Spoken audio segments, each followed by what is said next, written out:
Hey guys, welcome to part 2 of this video where we're going to be finding the change in void ratio and finding the change in settlement using the information we found in the previous video.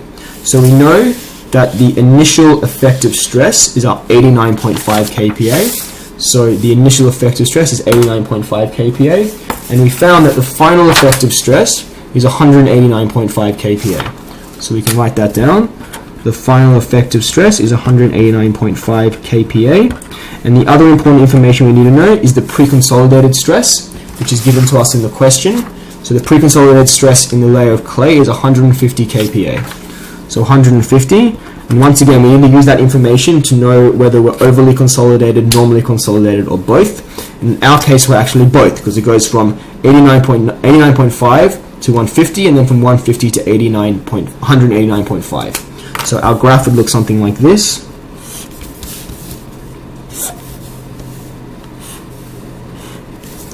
So we're going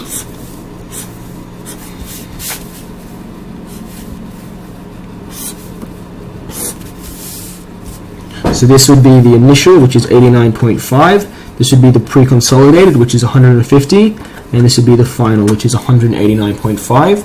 We know that our initial void ratio is 0.8. That's given to us in the question. So this is 0.8.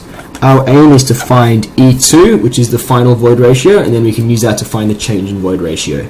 So this would be CR, and this would be CC. We know CR equals 0.08, and CC equals 0.1. So 0.08, and this is 0.1.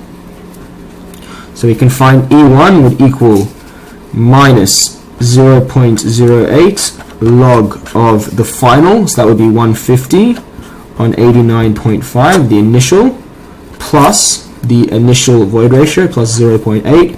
If we were to work this out, we would get 0.78.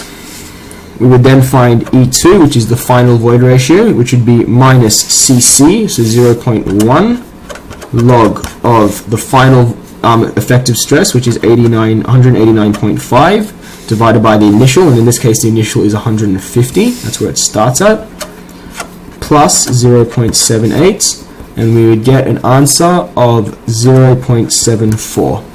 We can then use that to find our change in the void ratio, which would be 0.74 minus 0.8, so that's the same as E final minus E initial, and this would equal minus 0.06. Okay, so we know our change in void ratio, which is 0.5, and now we can find our change in the settlement, so we can find the settlement. We know the settlement equals minus the void ratio times the layer thickness over 1 plus the initial void ratio.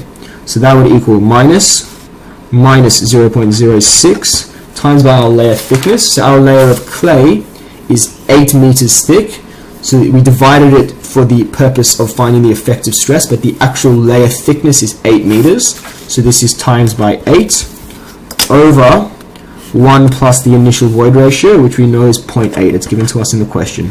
So we could go ahead and calculate this. So 0.06 times 8 divided by 1.8, 0.2666 meters, which is the same as 267 millimeters. Okay, so this example is very important. We've done an example similar to this before. It was just to illustrate how we find the final settlement. So we did this in the previous video. How we were to find the final settlement was the initial settlement. Sorry, how we were to find the final effective stress was the initial effective stress plus this change in stress, which was caused by our foundation. Okay, if this example is a bit tricky, I would re-watch this video. It's a very, very important example because it just combines a lot of the techniques and criteria we've developed in the previous videos. I would re-watch it and make sure you understand every element. But once again, we found the gamma saturated of clay, we found the initial effective stress, we then found the change in stress due to our foundation. We then found the final stress by adding that onto the initial stress. We then used these two values and we looked at the pre-consolidated stress to find the change in void ratio. We then used the change in void ratio to find the settlement. Anyway, guys, hope that helps.